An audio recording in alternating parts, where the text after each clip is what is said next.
Hello guys, so welcome to the series. In the previous video we actually discussed about law of conservation of momentum और हम उसको किस तरह से use करते हुए collisions को पढ़ सकते हैं. And today we are talking about one of the two types of collision which is known as the elastic collision. To understand कि elastic collision होता क्या है, let's look at an example जिसको हम अपनी daily life में observe भी करते हैं.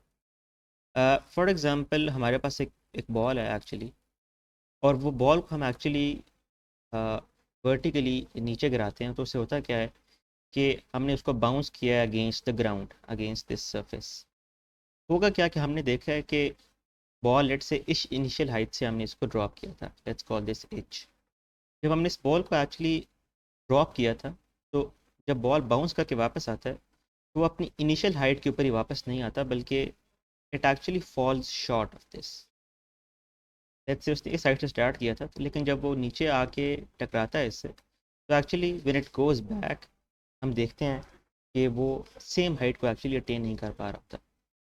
To understand this behaviour better कि वो क्यों नहीं अपनी ओरिजिनल हाइट को एक्चुअली रीगेन करता, इसकी कुछ वजह होती है. जब बॉल एक्चुअली मूव कर रहा होता है, किसी भी कोई भी ऑब्जेक्ट मूव कर रहा है, तो इसमें जो एनर्जी स्टोर्ड होती है वो एक्चुअली उसकी काइनेटिक एनर्जी होती है. यानी इस केस में जो एनर्जी स्टोर्ड है वो in form of kinetic energy stored है.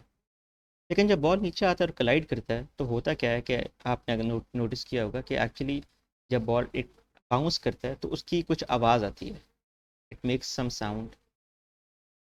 उस एक्चुअली साउंड से क्या होता है कि यानी कुछ साउंड एनर्जी प्रोड्यूस हुई है.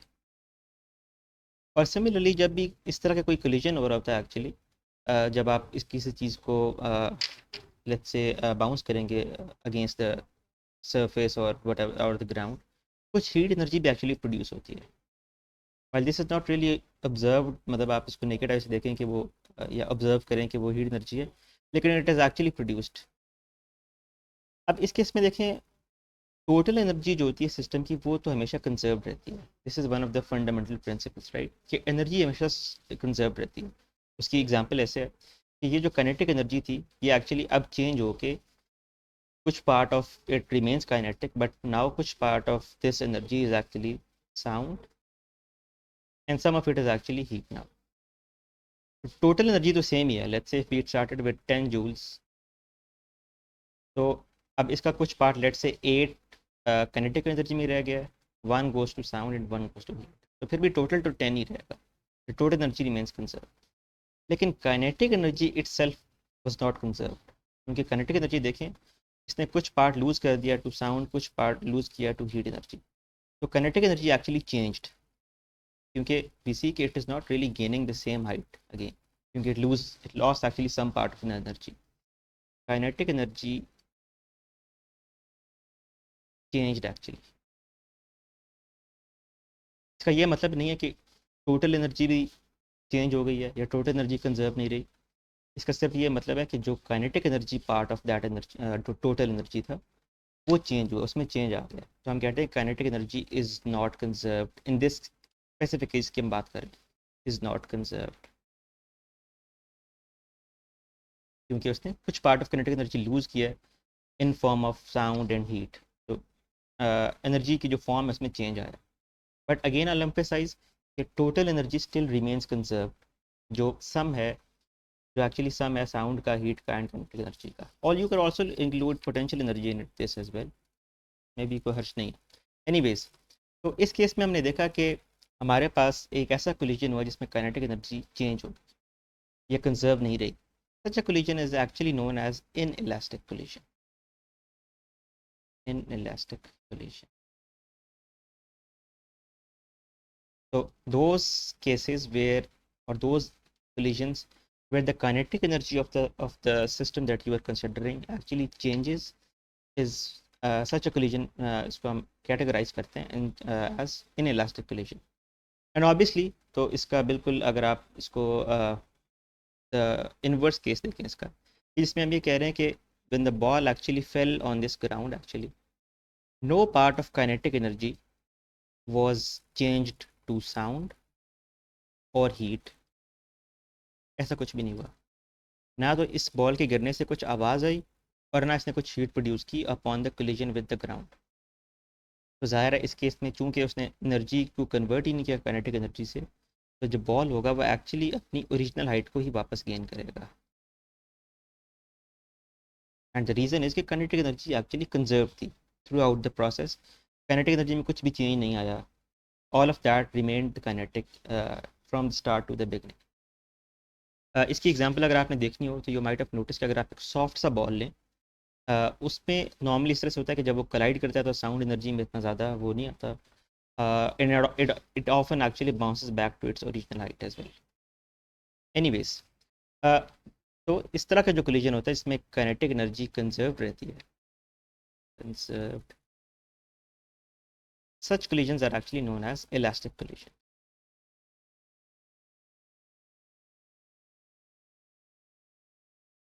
By the way, you might be wondering कि हमने अपनी जो डिस्कशन है वो मोमेंटम से एनर्जी पे किस तरह से उस पर चेंज कर लिया ऑलरेडी।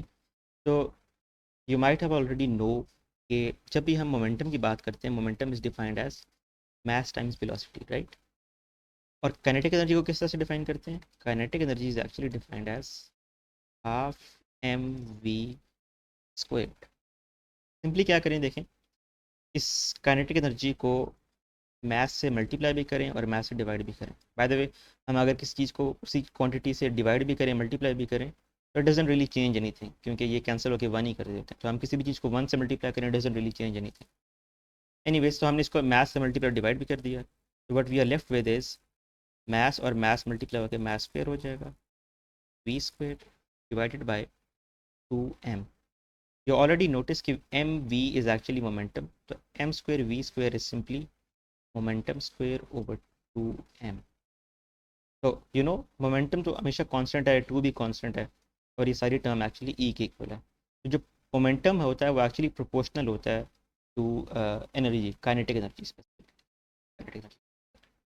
तो it is actually very obvious relation कि अगर हम मोमेंटम को बात कर रहे होते हैं, स्पेशली इस केस में चूंकि हम इलास्टिसिटी और इन इलास्टिक कोलिजन की बात करें, जब हम ये जहाँ पे हम ये कह रहे हैं कि कुछ क्वांटिटी एनर्जी की लूज़ हो रही है, तो it actually it makes sense कि हम काइनेटिक एनर्जी को पढ़ें, क्योंकि वो मोमेंटम से डायरेक्टली रिलेट हो रही होती है।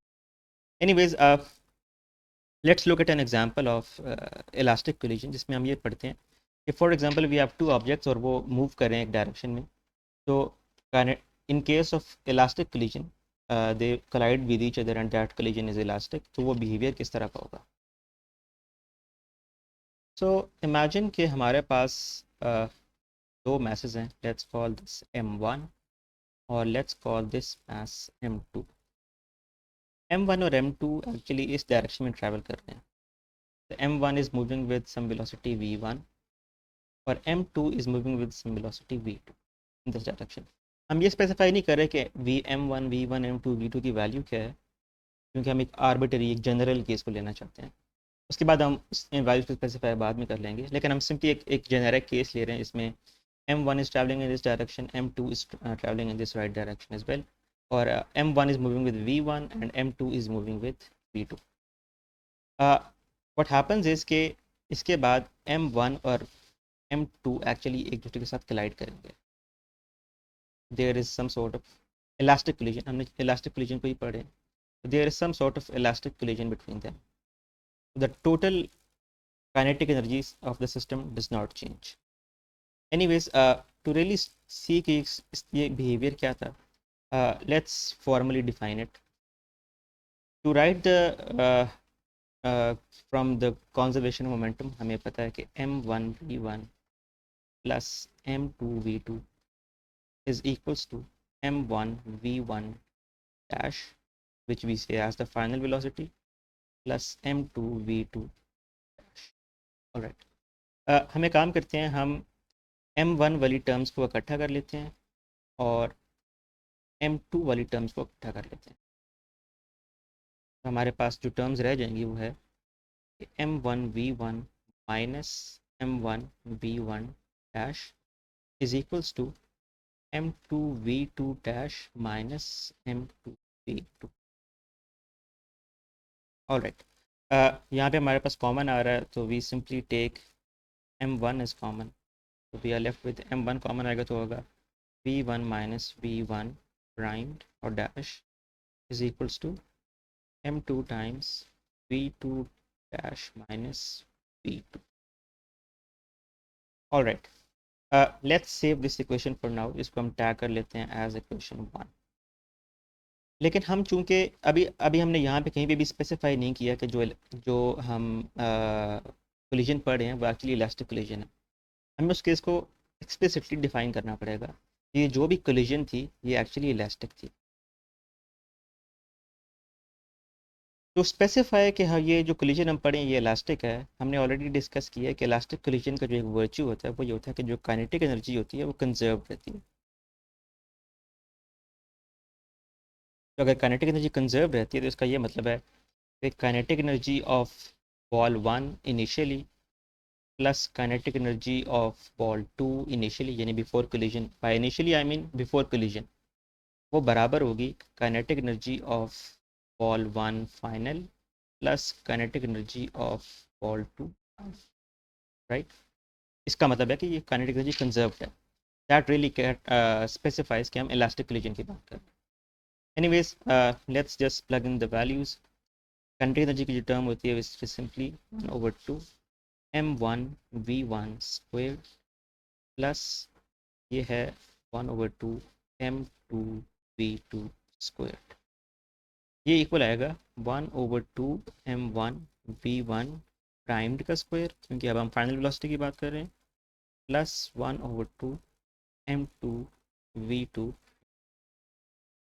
और कुछ सिंप्लीफिकेशन जो एक्चुअली इसमें होंगी। सबसे पहली सिंप्लीफिकेशन ये है कि अगर आप 1/2 कॉमन ले लें दोनों तरफ से तो 1/2 एक्चुअली ख़त्म हो जाएगा, क्योंकि आपके पास 1/2 यहाँ से कॉमन आ जाएगा, इधर ये सारी क्वांटिटी आ जाएगी।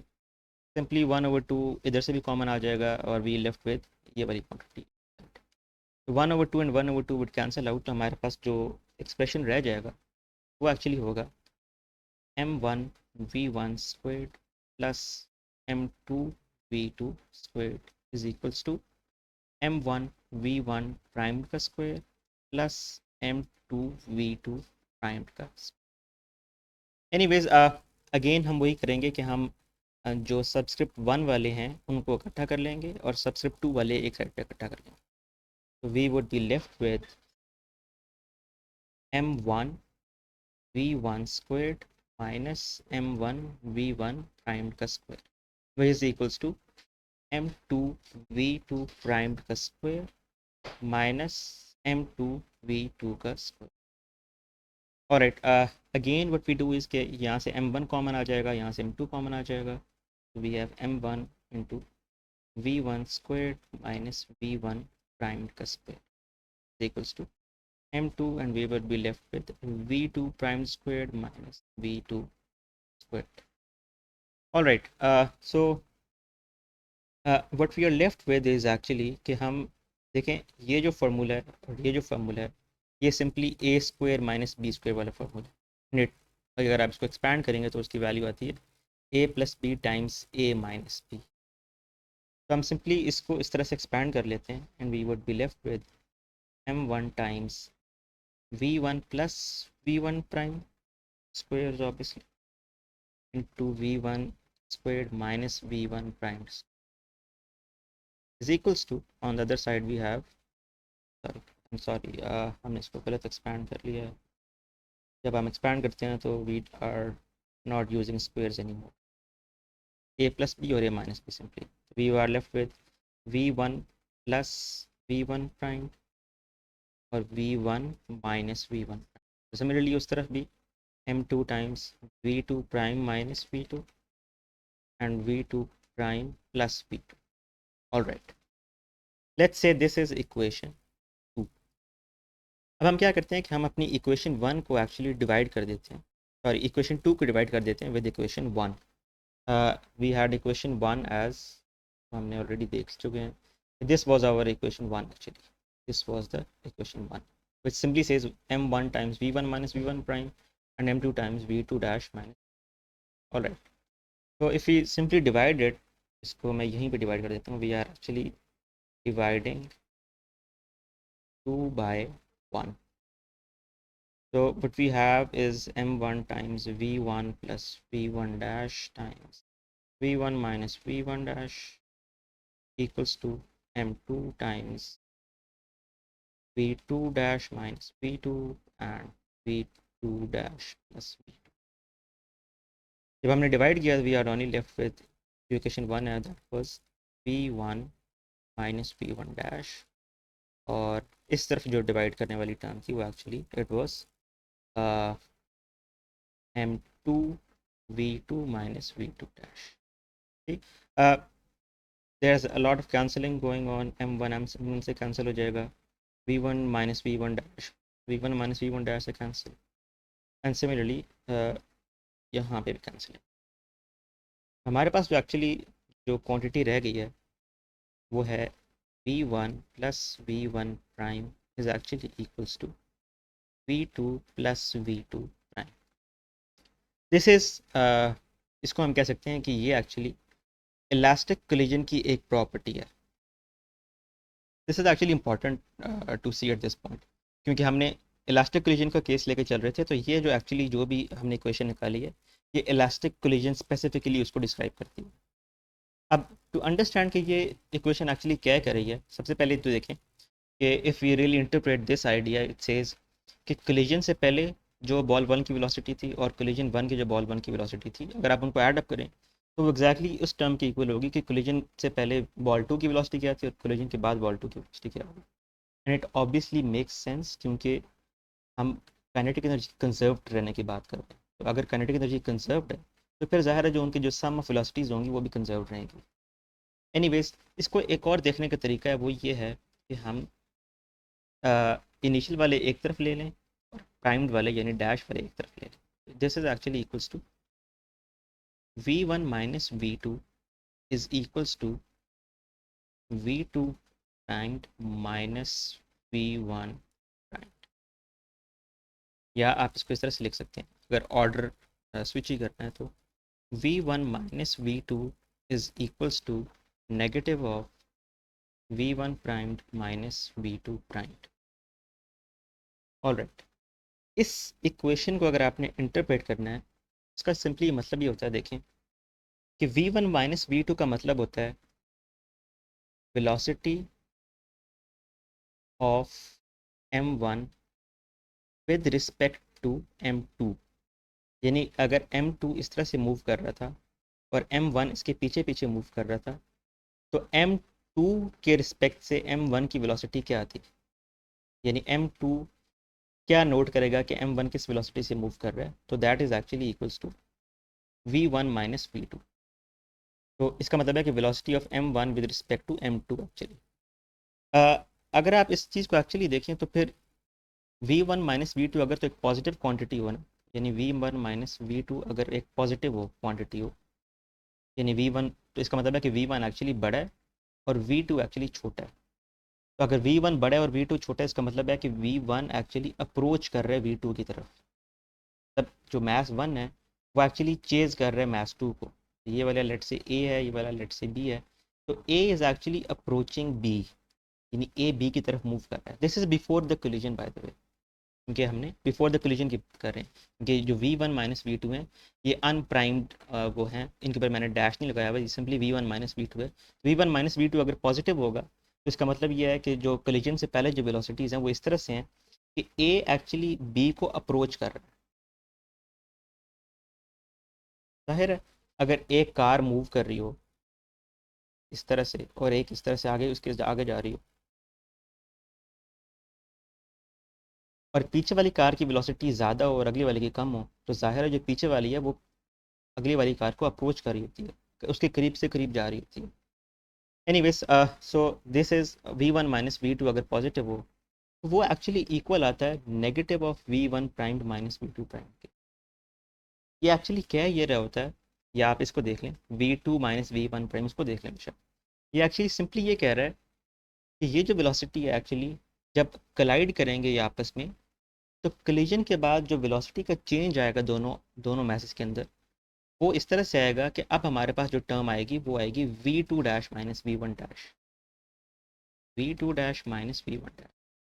जिस तरह से हमने V1 माइनस V2 को इंटरप्रेट किया, इसी तरीके से V2 dash minus V1 dash को इंटरप्रेट करें। तो ये सिंपली ये कह रहा है कि V2 dash minus V1 dash का मतलब ये है कि it is the velocity of M2 with respect to M1 now. जो पहले लिखा होता है बाय द वे, उसकी वेलोसिटी देखी जा रही होती है, और जो बाद में लिखा होता है उसके रिस्पेक्ट से देखी जा रही होती है। तो in this case we are looking at velocity of mass 2 with respect to mass 1। लेकिन ये कौन सा केस है? आफ्टर कोलिजन, क्योंकि हमने ऊपर ये डैश भी लगाए हुए हैं, ये प्राइम्ड कोऑर्डिनेट्स में, ये एक्चुअली, तो we are looking at after collision. हम ये कह रहे हैं, तो अगर आप इस पूरी इक्वेशन को देखें तो ये कह रहा है कि कोलिजन से पहले एक्चुअली V1 माइनस V2 एक क्वांटिटी लेट से अगर वो पॉजिटिव थी, तो A एक्चुअली B को अप्रोच कर रहा था।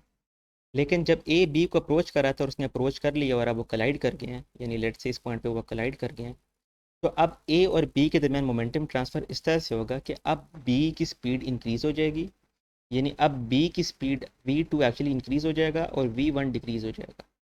तो होगा क्या कि अब B एक्चुअली आगे मूव करना शुरू हो जाएगा और इसकी स्पीड एक्चुअली कम हो जाएगी। तो जब ए की स्पीड कम हो जाएगी, बी की स्पीड बढ़ जाएगी, तो यानी अब बी एक्चुअली ज़्यादा आगे जाना शुरू हो गया। अब ए बी को अप्रोच नहीं कर सकता, क्योंकि ए की स्पीड ऑलरेडी कम है और बी की स्पीड इंक्रीज़ हो गई है। That is exactly what it says कि V2 माइनस V1 को अब हम देख रहे हैं, यानी V2 velocity V2 with respect to V1, अगर ये टर्म पॉजिटिव है एक्चुअली, इसका मतलब है V2 इंक्रीज़ हो गया। तो कोलिजन के नतीजे में जो चीज़ हुई हमारे पास, वो ये था कि इनिशियली बॉल ए जो था वो हाई स्पीड से मूव कर रहा था और बॉल बी लोअर स्पीड से मूव कर रहा था।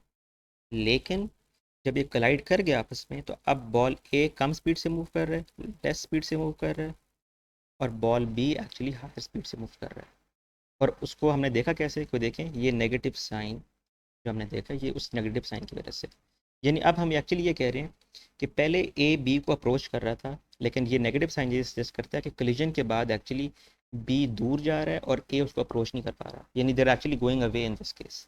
तो मोमेंटम के केस में हमारे पास इस तरह की कोलिजन में हमारे पास ये एक आउटकम आया। बाय द वे इस केस में हमने जितना भी ये डिड्यूस किया है, सिंपली इस इक्वेशन को हम इंटरप्रेट कर रहे थे, देख रहे थे कि इस इक्वेशन का एक्चुअली क्या मतलब है।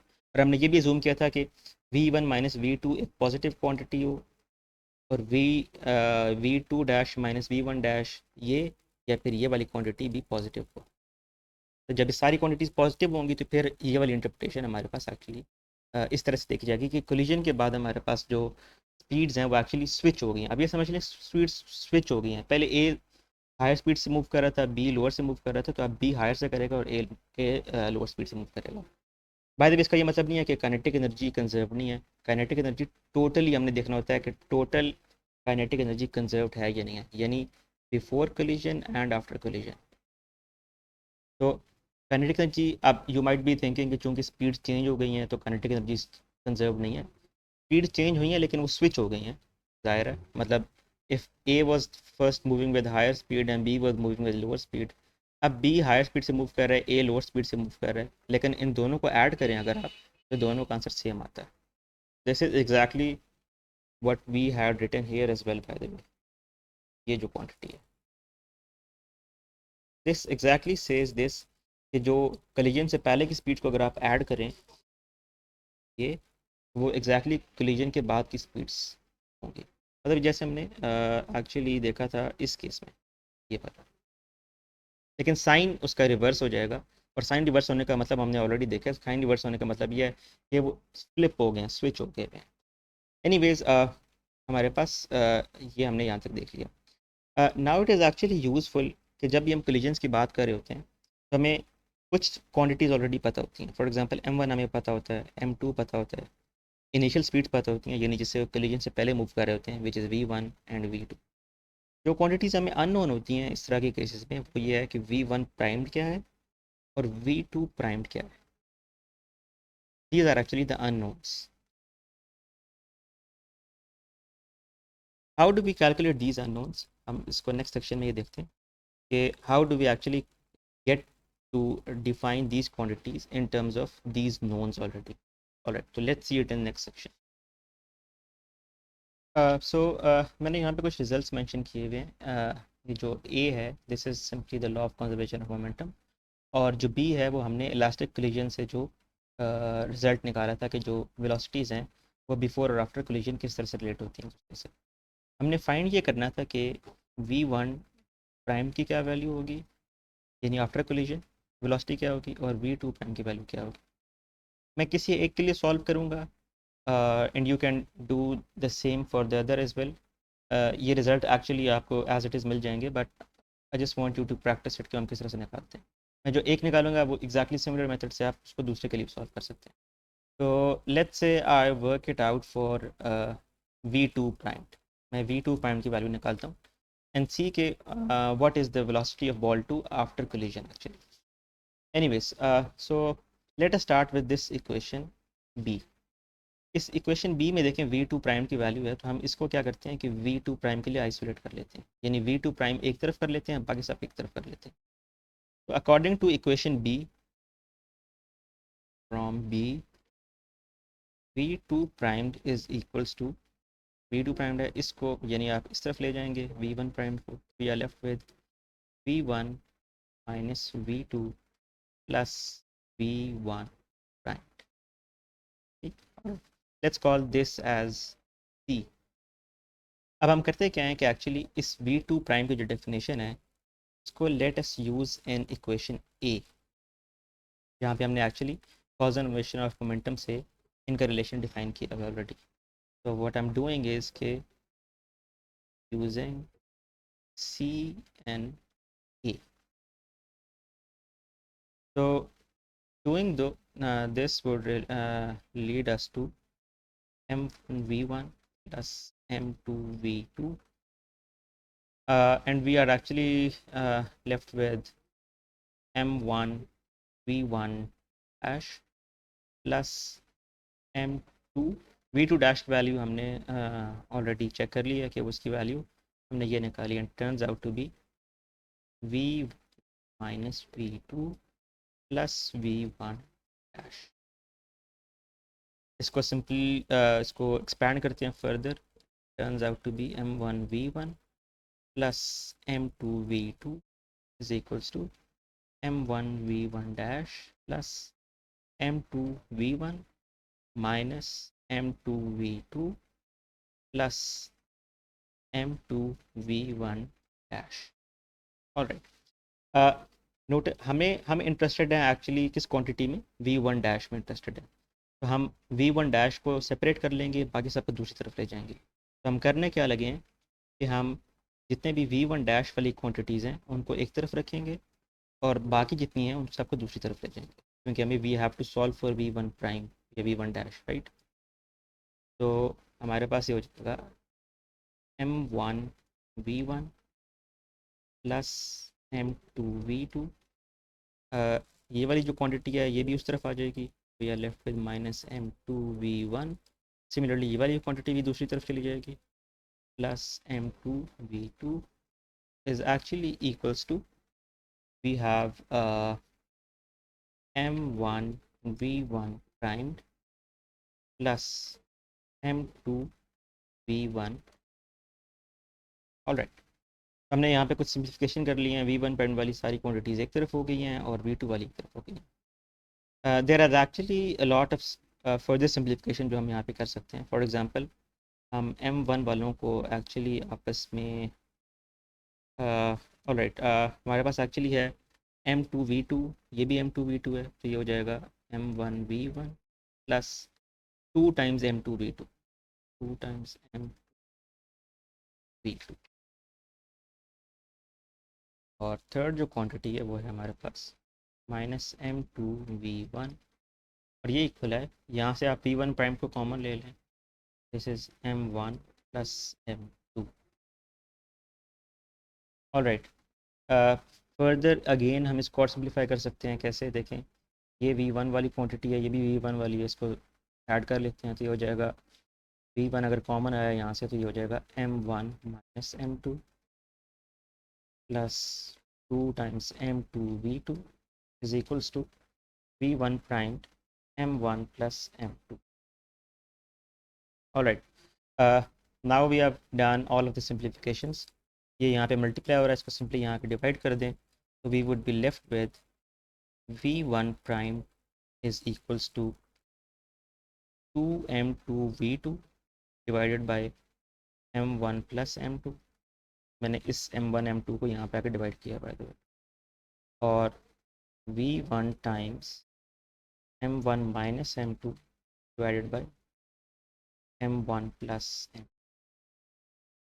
Alright, so this equation is a very general equation for what is going to be the velocity of ball 1 after collision in any case। यानी आप m2 को कुछ भी प्लग इन कर सकते हो, m1 को भी कुछ प्लग इन कर सकते हो, v2 क्या था, v1 क्या था, एंड ऑल दैट। तो हमने देखें जितने भी हमारे पास नोन थे, m1 था, m2 था, v1 था, v2 था, उसकी टर्म्स में एक्चुअली v1 डैश को डिफाइन कर लिया। This is one of the results bye the way. Similarly जिस तरह से मैंने इस रिज़ल्ट को कैलकुलेट किया है, आप यहाँ पे मैंने v2 डैश को सेपरेट किया था, आप v1 डैश को आइसोलेट करके इस रिज़ल्ट को निकालो, और फिर आप क्या करो, उसको a में सब्स्टिट्यूट करके उसके लिए भी रिज़ल्ट निकाल सकते हो। तो मैं उसको सिंपली यहाँ पे लिख दूँगा, I won't go through all that again. That result is actually equals to v2 primed is equals to 2 times m1 v1 over m1 plus m2 plus m2 minus m1 times v2 over m1 plus m2। All right, so this is our new result। तो ये v1 के लिए result है, ये v2 के लिए result है। Bye the वे, एक जो चीज़ मुझे मेंशन करनी है वो अगेन ये है कि अगर आप नई वाली बुक यूज़ कर रहे हो, जो कि न्यू एडिशन है क्लास 11 फिज़िक्स का, तो उसमें ही माइट हैव मेंशन्ड कि ये v1 प्राइम लिखा हुआ है यहाँ पे, और सिमिलरली इस केस में भी उसने यहाँ पे v1 प्राइम लिखा हुआ है। This is not correct by the वे। अगर हम v1 प्राइम्ड ऑलरेडी फाइंड कर रहे हैं, तो फिर यहाँ पे v1 प्राइम कैसे आ सकता है? तो ये एक्चुअली v1 ही है। Again this might be a typo in the book, तो you have to look out for it. अगर आप उस फॉर्मूला को यूज़ करोगे, it is completely wrong. Anyways, मैं तो turn it back, release. Alright, तो ये प्लीज़ नोट कर लीजिएगा कि बुक में it might have used v1 dash here, और यहाँ पे भी v1 डैश। ये करेक्ट नहीं है क्योंकि हम v1 डैश तो ऑलरेडी फाइंड कर रहे हैं, तो जो फाइंड कर रहे हैं वही इक्वेशन में कैसे आ सकता है? That's not correct. Anyways, so these are actually the two results that are related to elastic collision in one dimension, by the way. So this is elastic collision in one dimension, and these two results are related to ये जो total velocity, जो velocities हैं of the two objects after collision, वो क्या होंगी। Next हम section में इन velocities को एक्चुअली यूज़ करते हुए हम एक डिफरेंट केसेस को चेक करेंगे कि लेट्स से जब दोनों ऑब्जेक्ट्स का मास सेम होगा, या कोई एक रेस्ट पे है, या किसी की वेलोसिटी सर्टेन है। तो इस तरह से हम कुछ केसेस को लेके चलते हैं, और इन इक्वेशंस की मदद से हम एक्चुअली ये देखते हैं कि उनका बिहेवियर क्या होना चाहिए। So since m1 is actually equals to m2, तो m1 minus m2 actually zero हो जाएगा क्योंकि दोनों सेम क्वान्टिटीज़ थी। सिमिलरली m2 माइनस m1 ये वाली क्वान्टिटी भी एक्चुअली ज़ीरो हो जाएगी।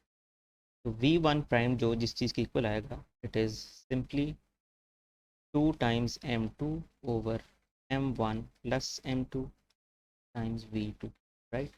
लेकिन नोटिस के m1 प्लस m2 चूँकि यहाँ पे भी सेम थे, तो what we are left with is 2m2 divided by, चूँकि दोनों एक्चुअली सेम है, तो we can say m1 plus m2 is equals to 2m2 times v2।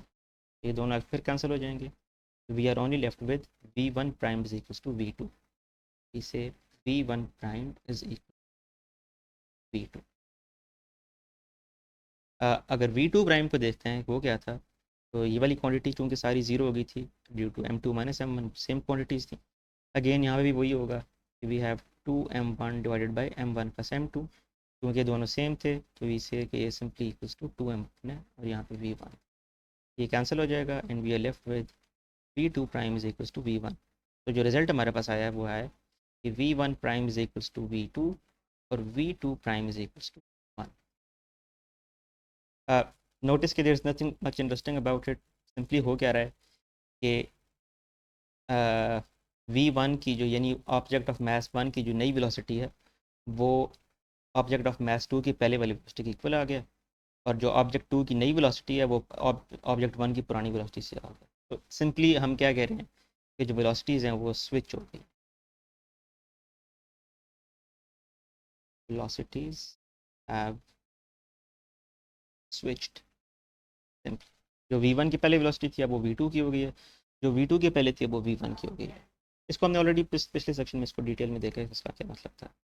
Anyways, now looking at case 2। Case 2 में हमारे पास ये है कि m1 is actually equals to m2 but v2 is now equals to 0। यानी ये दो ऑब्जेक्ट्स इस तरह से थे, राइट। इसका मास और इसका मास एक्चुअली सेम है हम कह रहे हैं, लेकिन इनिशियली यानी बिफोर कोलिजन एक्चुअली ये मूव कर ही नहीं रहा था, इसकी वेलोसिटी 0 थी। This was at rest, this was moving towards it, इसको अप्रोच कर रहा था, उसको स्ट्राइक करेगा। एक्चुअली आप इसको इंट्यूटिवली भी देख सकते हैं कि वो क्या होना चाहिए without even going through these mathematical calculation. For example ये अगर आपने स्नूकर या बिलियर्ड्स खेली हो तो उसमें क्या होता है कि एक ऑब्जेक्ट, दोनों सब बॉल्स का मास सेम होता है। लेट्स से यहाँ पे एक बॉल पड़ा हुआ है और यहाँ पे एक बॉल, और आप इस बॉल से इसको स्ट्राइक करते हैं, दोनों का मैच सेम है। ये यहाँ पे रेस्ट पे था और ये जो है ये मूव कर रहा है। जब इसको आगे स्ट्राइक करता है तो होता क्या है कि ये ऑब्जेक्ट मूव करना शुरू हो जाता है और ये ऑब्जेक्ट यहीं पर रुक जाता है, right.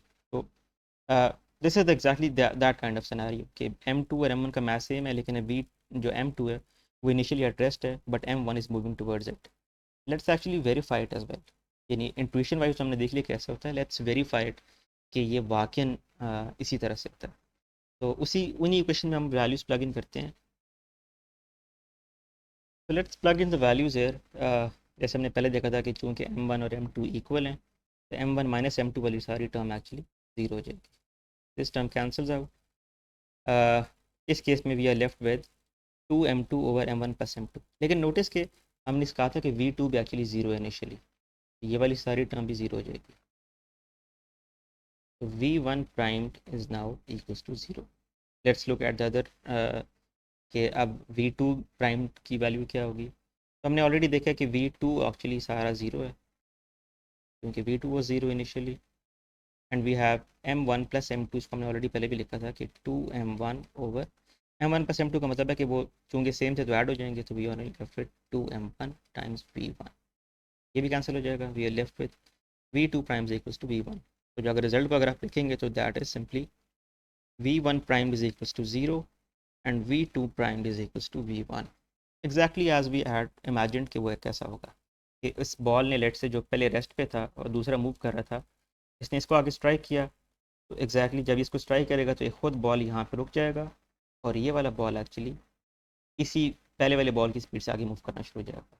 That is exactly what it says कि v1 प्राइम 0 हो गया, यानी v1 की आफ्टर कोलिजन स्पीड 0 हो गई है, वो रेस्ट पे आ गया। और v2 प्राइम कोलिजन के बाद जो सेकंड ऑब्जेक्ट है वो एग्जैक्टली v1 की वेलोसिटी से मूव करना शुरू। तो दैट इज़ द केस 2। हमने इसको एग्जैक्ट इंट्यूटिवली भी देख लिया और मैथमेटिकली भी देख लिया कि it turns out to be the same case in either way. Let's look at case 3 now. In case 3 actually we have when a light body collides with a massive body, so we are saying कि जो m1 है actually उसका mass बहुत ज़्यादा कम है compared to m2। हम ये कह रहे हैं कि m1 is actually light। हम ये कह रहे थे ना कि m1 was moving in the direction of m2, तो हम ये कह रहे हैं कि ये इसका mass है और ये जो इसका mass है, this m1 and m2 इसकी वैल्यू बहुत छोटी है। m1 is very small compared to m2। Let's see उस केस में हमारे पास जो डेफिनेशन है वो किस तरह से लिखी जाए। तो पहले हम v1 प्राइम के लिए इसको सॉल्व करते हैं। तो let's plug in the results.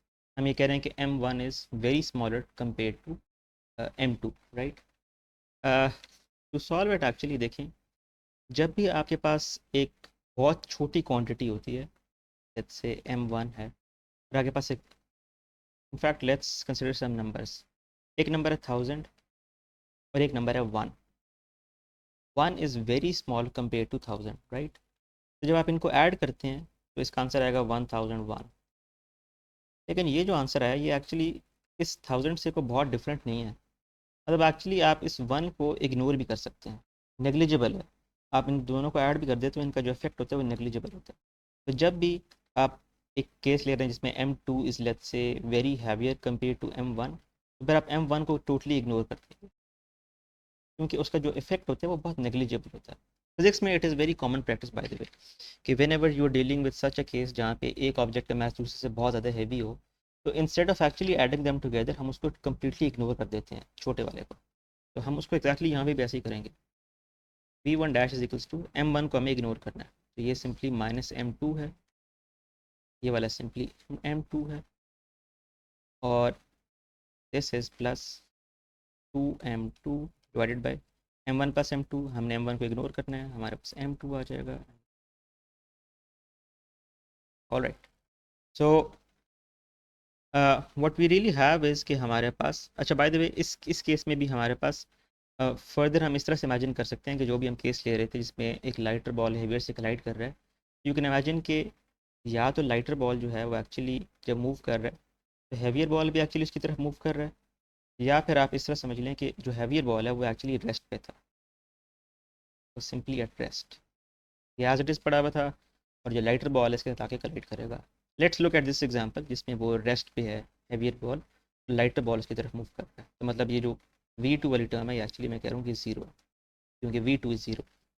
What we are only left with by the way यहाँ पे V1, so V1 dash is equals to, ये कैंसिल हो जाएंगे, and V1 dash is simply equals to V1। This result might not be very surprising either way, और क्योंकि देखें हम ये कह रहे हैं कि लेट्स से यहाँ पे एक दीवार है और यहाँ पे एक बॉल है जो किसी की तरफ मूव कर रहा है। ये दीवार रेस्ट पे ऑब्वियसली, जब ये बॉल इसको आके स्ट्राइक करेगा तो ऐसे तो नहीं होगा कि ये दीवार आगे मूव करना शुरू हो जाएगी, ऐसा तो नहीं होगा। होगा क्या कि चूंकि इस दीवार का मास इतना ज़्यादा था कि ये जो छोटा बॉल है एक्चुअली ये इसके साथ बाउंस बैक कर जाएगा। तो एग्जैक्टली यही तो हुआ कि ये नेगेटिव साइन यहाँ पे ये सजेस्ट कर रहा है कि जो V1 डैश यानी स्मॉलर बॉल की जो नई वेलोसिटी है वो एग्जैक्टली इक्वल्स टू उसकी पुरानी वेलोसिटी के ऑपोजिट है। तो हमारे पास but we it turned out कि V1 की वेलोसिटी एक्चुअली उसकी डायरेक्शन स्विच हो गई है, वो गया, it collided with the ball and it bounced back with the same velocity as we expect, क्योंकि इलास्टिक कोलिजन है और दूसरा उसकी मास एम, ये वाला इसके इतना मास इतना ज़्यादा था कि इसको कुछ फ़र्क ही नहीं पड़ा। तो एक्चुअली सी इसको वाकई फ़र्क नहीं पड़ा। V2 डैश का एग्जांपल देख लें कि V2 डैश एक्चुअली क्या आएगा।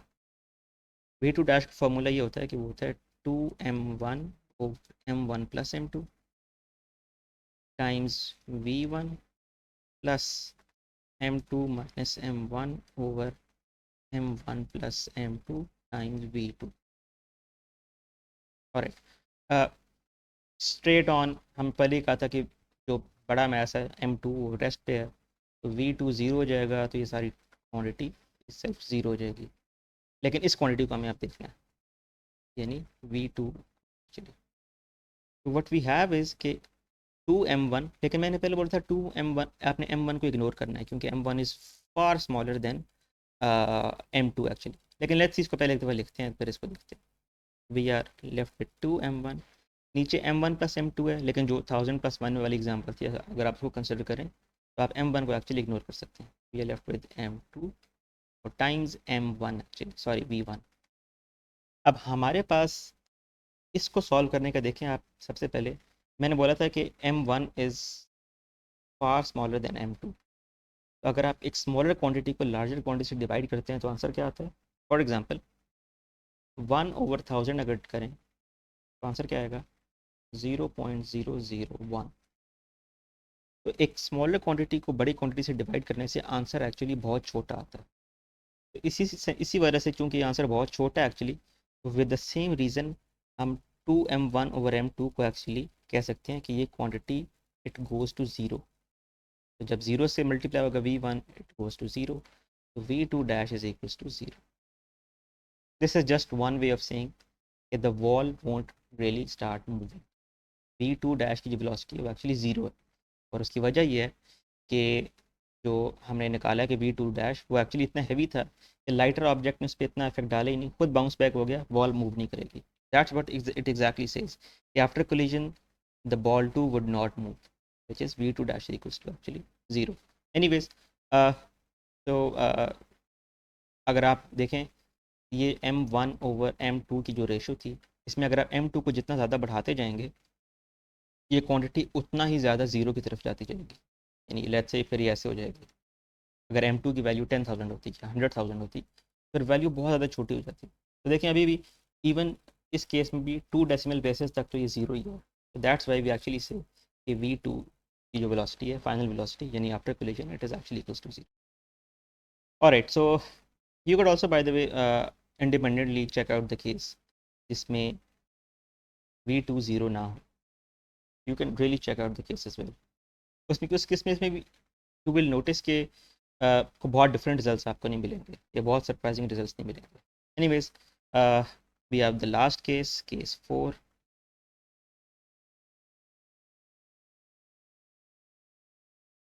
And case 4 really says कि when a massive body collides with the light body, तो हमारे पास एक अब ये हो रहा है कि जो ये बॉल था मैसिव वाला, ये एक्चुअली मूव कर रहा है और ये एक लाइटर बॉडी से कलाइड करेगा।